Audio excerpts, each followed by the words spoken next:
Welcome back to another episode of Built and Backed. Joining me today is Sonia Baschez, the founder of Ben Growth Co., a fractional CMO and marketing consultancy helping early stage startups build momentum through narrative, growth, and press.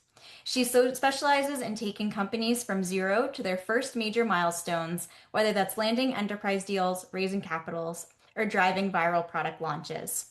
In addition to her work at Bend, she co hosts the Meme Team podcast, a weekly marketing podcast that decodes the intersection of business, culture, and brand strategy.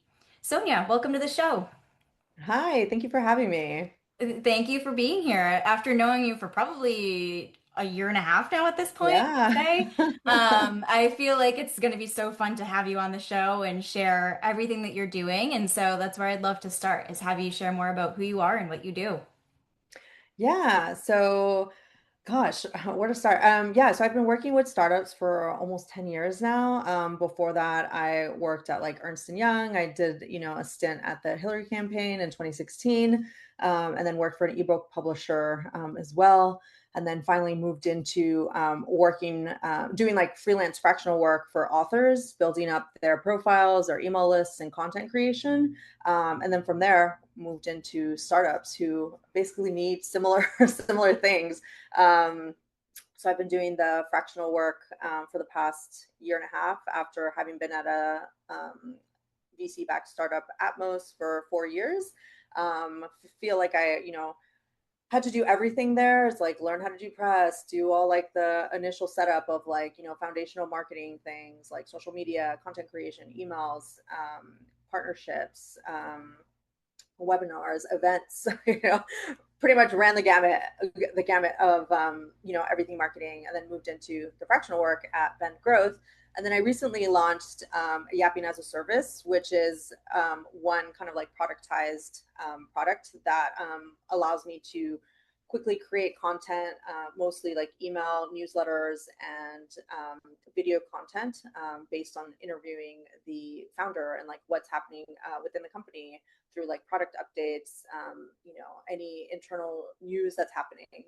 So that's been, really fun to like work with a whole bunch of new companies, just focus on that. And then basically with the fractional CMO work, I just, do a little bit of everything with, the companies, depending on what stage they're at. Everything kind of gets customized for where they're at, both what they've already done and where they're headed, or just kind of establishing the baseline marketing stuff. And then the podcast, which I also launched this year. So it's been a lot, but it's been a lot of fun.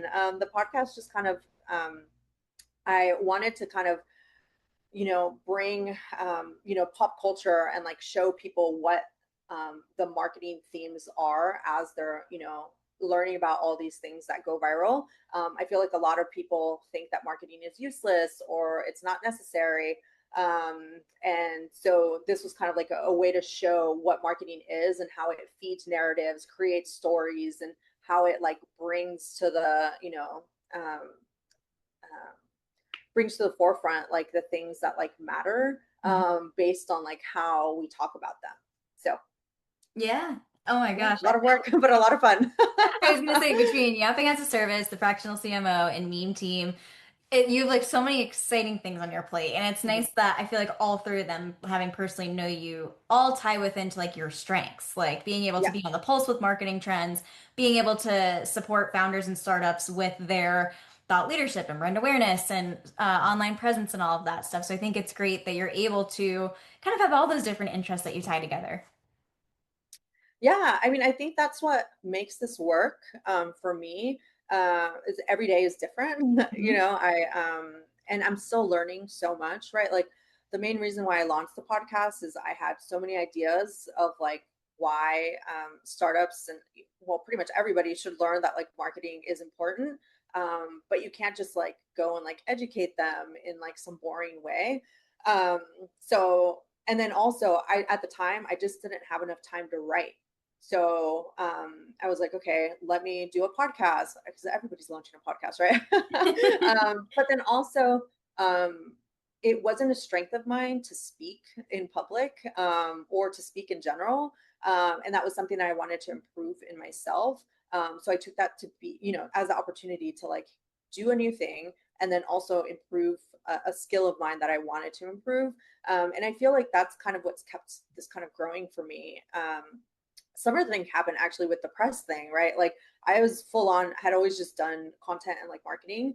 And then when I was at Atmos, it just became, apparent that's like, okay, we wanted to get press to get us, noticed by, VCs, new customers and everything.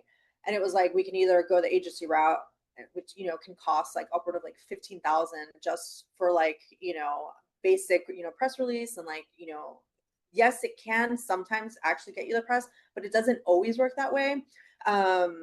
So it was something that I had always been interested in. So I like asked, the CEO, I'm like, hey, I'm interested in learning this. Like, would you take a chance? And he's like, oh yeah, I mean, you want to save us like 15,000? Of course, go do it. And I think that that's one of the great things about startups, that early on, everyone just has to do what they can. So I learned, how to do press. And then now that's been like a huge, pillar of like what I do now, because so many startups are interested in that, that aspect of my work is, getting the press, getting into the press and all that. So I think like for me, it's always been like, what can I do to like keep improving and do like more things that I'm actually interested in?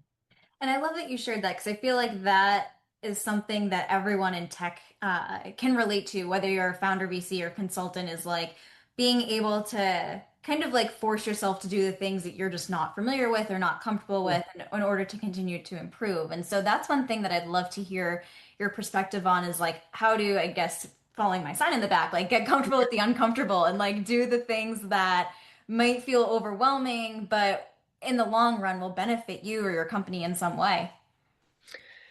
Yeah, I mean, I think the biggest thing is you don't want to stay stagnant. Tech changes so much so quickly, that you kind of have to keep, doing new things, and figuring out like where things are headed, right? It's funny because the press thing is interesting because there's kind of like a through line happening right now, or like narrative in tech right now, that like press isn't important, because it can be like negative and not, shine a good light on like the tech industry. And yes, there is that.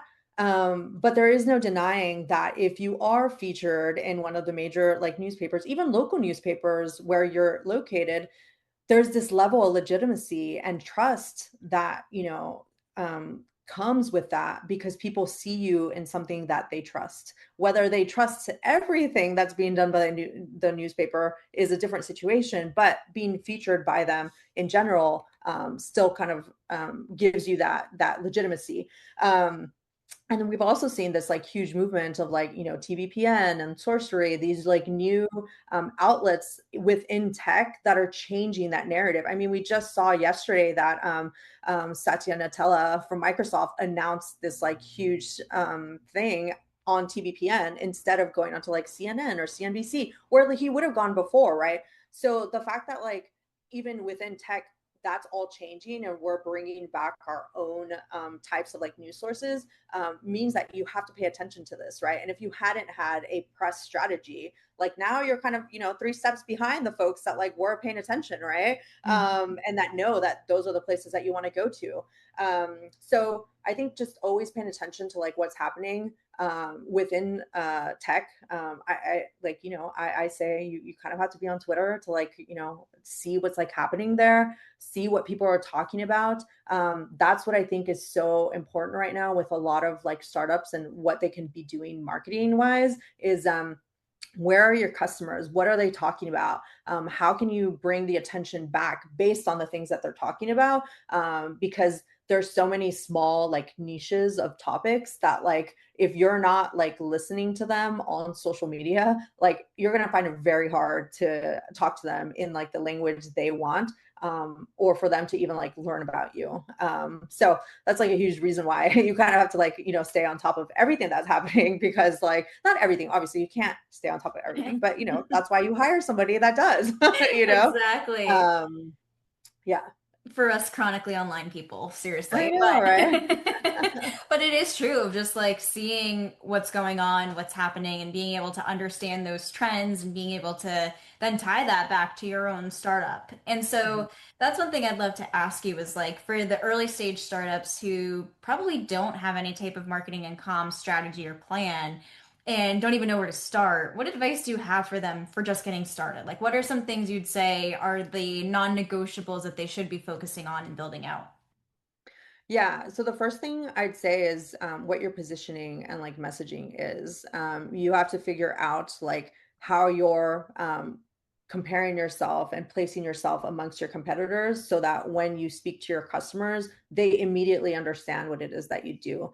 I know it's kind of like, oh, the 30-second elevator pitch. It doesn't have to be like that, that small, but you have to be able to get across the point of what you're actually building and have them understand in like the first like couple seconds, or they just kind of stop paying attention. So that would be the first thing. So make sure that that then extends out to like your website. At least most companies already have like a website, but if extending from there would be some sort of like content creation, whether that's like a newsletter or that like you're capturing folks that are coming onto your website and signing up for product updates, that you're communicating with them, maybe not too frequently, but at least maybe like once a month. So it's like they know that, hey, we are building, we are growing. These are the new features that we just launched. A lot of companies don't do that. They're just kind of like, oh, well, we're announcing on social media. And it's like, okay, but not everybody follows you on social media, and everything gets lost very quickly on social. So, you have to have your own specific channel for people to be finding out those things. And then the other thing I'd say is, um, figuring out where your customer is. The thing about marketing is like you have to know how to approach your customer, and that's why like I can't say, oh, you have to be on this particular like social media, or start doing webinars or start doing events. Like your customer may not be in those places. So how can I advise you to do that? Like you're the one that's like coming at this knowing why you built the product and where your customer is, why they need this product. So you need to think about, if you were the customer, where would you be going to find this, right? Mhm. um, so that, just think about that from that perspective, and then how you're talking to them in those different channels. I've worked with companies that like going to conferences is like a huge strategy for them, because that's where they go and they meet people face to face and are able to talk to them about what they're building, and then that's where the person like understands them. I work with other folks that need folks to do a demo online in order to like get and understand what like the product is, and they don't put like pricing on like the website because that just kind of turns people off. Like you have to be able to like think about like the customer journey, like when they find out about you, what is it that they then do to go find out about you, and are you overwhelming them with too much information? Sometimes Mhm. that happens, right? Like I've had that. I've had to tell a customer like, hey, take down your pricing page because you're just confusing people and they don't understand what it is that you do, because all they see is this huge number that they're going to have to pay for, and they don't see the value. So you have to be able to communicate the value before you get them to pay. And if they're not getting the value because all they see is a price tag, take that down, shift them over to like doing a demo with you, and then make it clear that like everything gets customized for them. So those are a couple different situations of like what you need to do as a like startup to look within like what the product you're building and then where your customer is. Absolutely. And I feel like many founders will know right off the bat that the benefits of marketing and comms is to, one, of course, reach like new users, customers, whatever, and also attract investors. But of course, there's so many other benefits and use cases for marketing and comms that they should be thinking about using it for. So could you talk more about what some of those might be, or how they can use marketing and comms to reach certain goals? Yeah, I mean, the biggest thing right now is brand awareness. I know that like people kind of stop talking about that because they're like, oh, like what's the point? People just find out about me because my product is so great. The times have changed, right? There are so many new products coming out, especially if you're in AI. There's so many new products, and there's so many new products that do the same thing. So the way that you need to approach this is, we're fighting against, other companies that are doing similar things. How are we standing out? I'll give an example of the big AI companies and what they're kind of doing right now, because all three of them just launched marketing campaigns. So that's OpenAI launched their video ads that went on like as TV ads and billboards and all that. Perplexity launched their another set of ads as well, and then Anthropic hosted that pop up in New York that just went viral as well. And all three of them have completely different narratives of like what they're trying to do, right? So OpenAI, their whole thing is educating the user on how you use ChatGPT. And they do that through the three examples that they gave. One was doing like a cooking example, one was like a road trip example, and the other one was the exercise example, right? So these are like the top things that people are searching for, and it shows you that like what the prompt is, and then it gives you like what the ChatGPT answer is for that, right? So it's educating users on what you should use ChatGPT for. What they're doing there is they know that they're the biggest player right now. They know that like, most people know about them, right? So that they're just going after like, how do we educate people on how to use us, right? So that they can expand their audience to, the normies that aren't using AI right now. You have Perplexity that launched the, it was a ad with Squid Game actor Hugh Young Lee. And it was kind of about like being like tech forward and like innovative, and like if you're the type of person that like wants to be like tech forward, then you use like Perplexity, right? And then you have Claude that did the pop up, and their whole thing was like look how human we are. We're bringing it back to like an actual store that like you go to and you buy notebooks and you buy like a hat, and it was more about like thinking of Claude as like your partner, like your thought partner that like helps you do the work and doesn't like do the work for you. So those are three different like types of people that they're going after, because that's who they're seeing as their target consumer. So that's like a huge part of what brand awareness is, right? It's like, what does your brand stand for? And like, who are the types of people that are going to be using us because they relate to our product or like the image that we're putting out there. And so, you can do that with most companies, where it's like you think about like, oh, the target audience, and then you mold your messaging and like brand to like fit them and expand outward from there. So that like people start coming to you because they associate your brand with the type of person that they want to be. Absolutely. And that makes me wonder too, in addition to getting like new users or new customers as like a indicator of success and whatnot with your marketing strategy, like what are some other things that startups can be looking at to know if what they're doing with their strategy is actually working?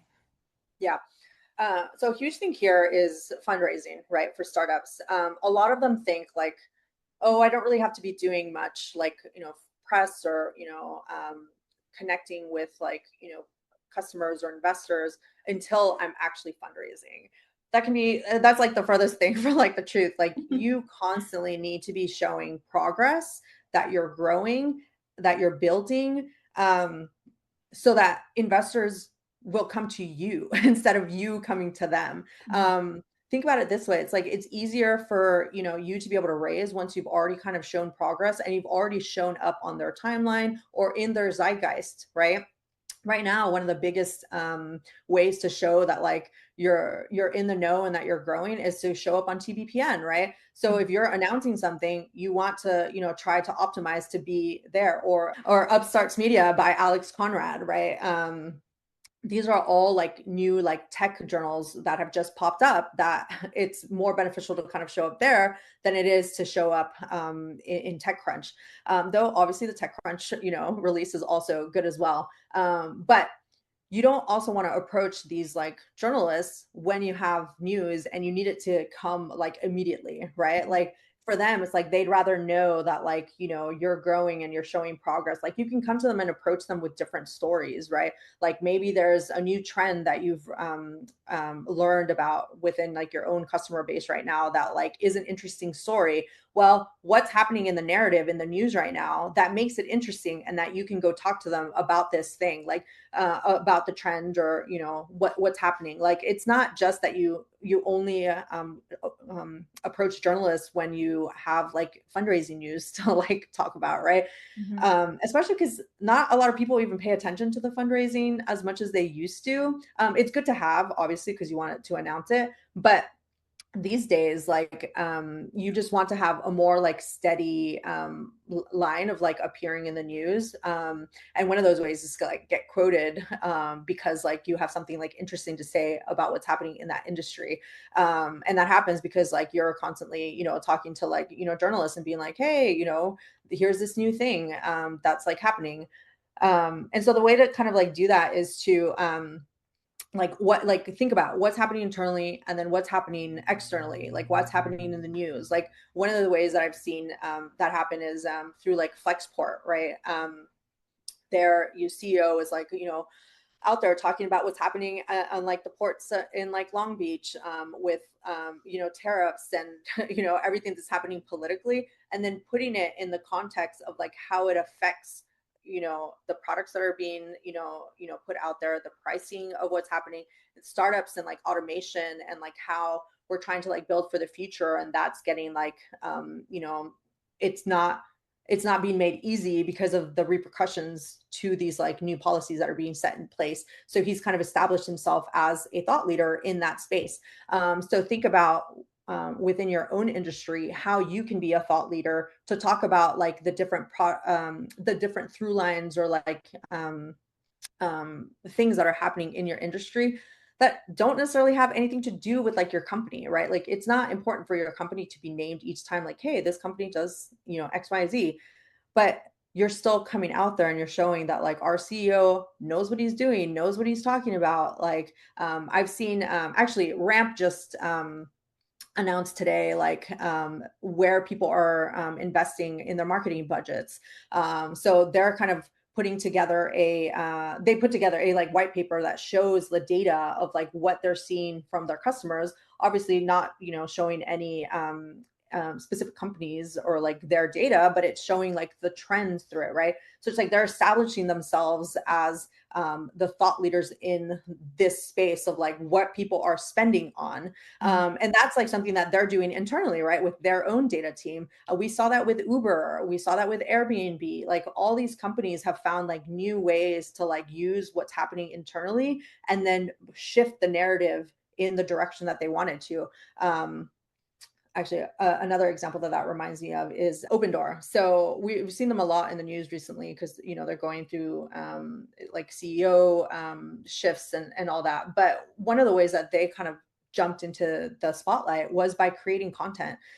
They just started writing about like what's happening in the real estate space and creating all this content, and they became the go-to place for this content by giving data to like local papers, to the real estate agents, so that they could use the data to help sell houses, because they understood that selling houses overall was more important than them selling the houses or them putting out like the data.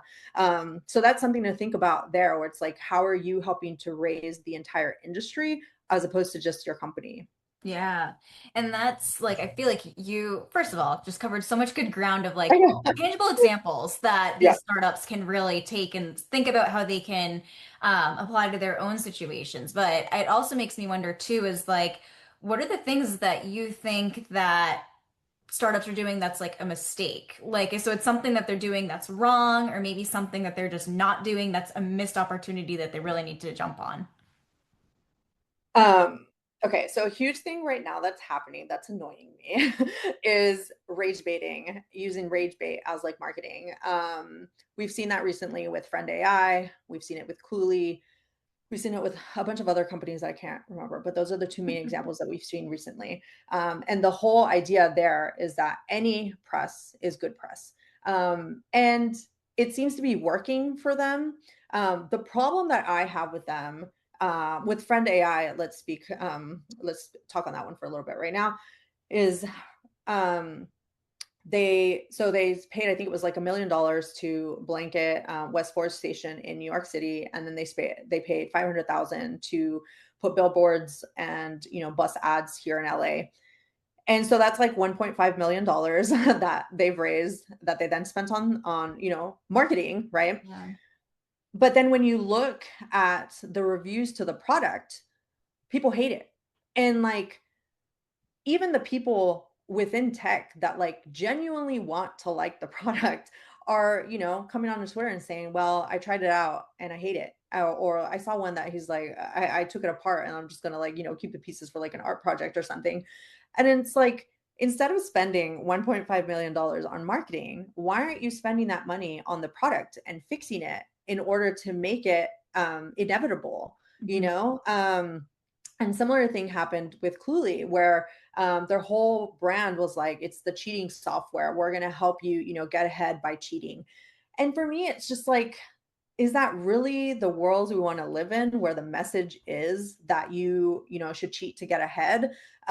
They've started changing it a little, which, props to them for doing that. But it also shows that like they needed to, because it's like, now it's like, you're a real company, you're building a real product.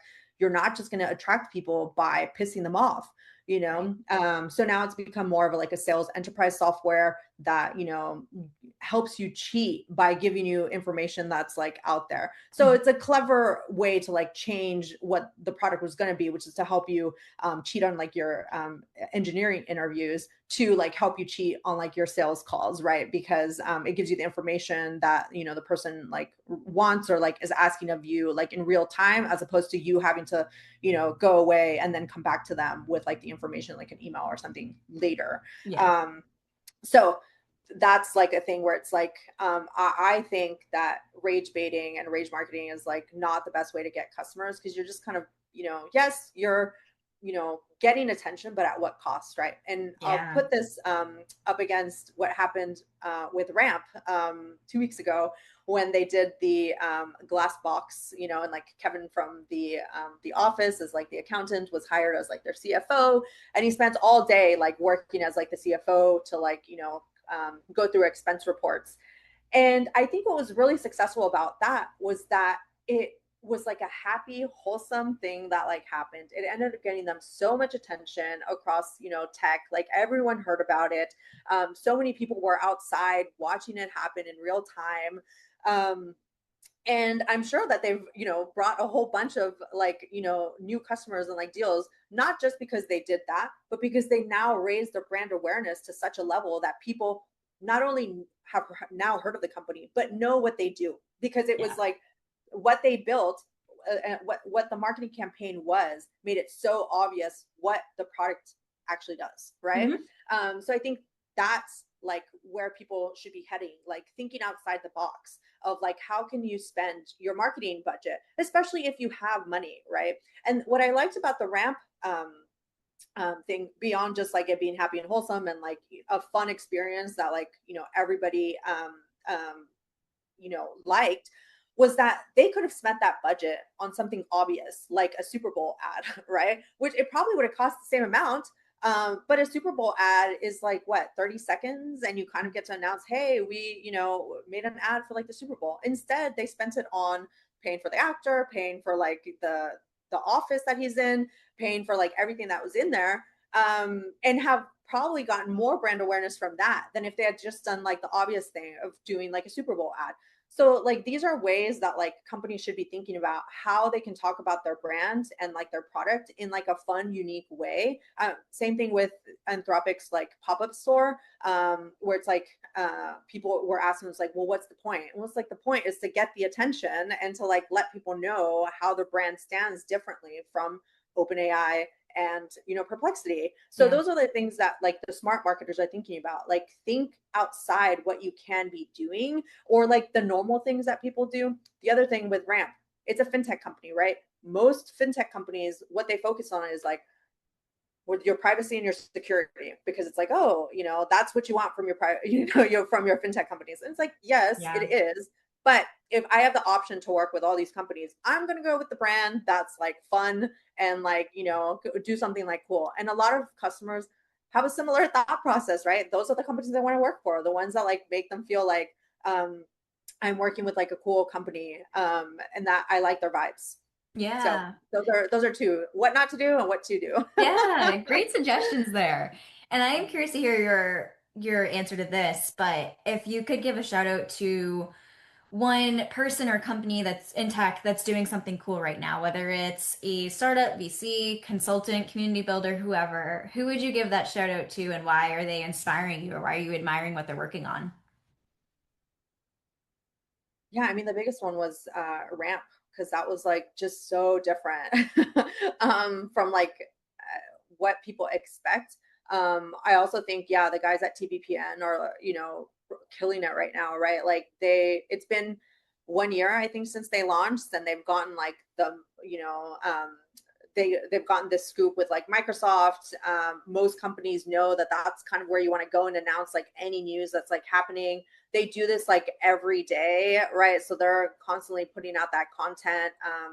The brand that they've built is just like amazing, and it's like kind of working off of what works, right? Another call out for them is like the way that they've started announcing engagements, and they've started Yes. announcing that like people are like moving companies, right?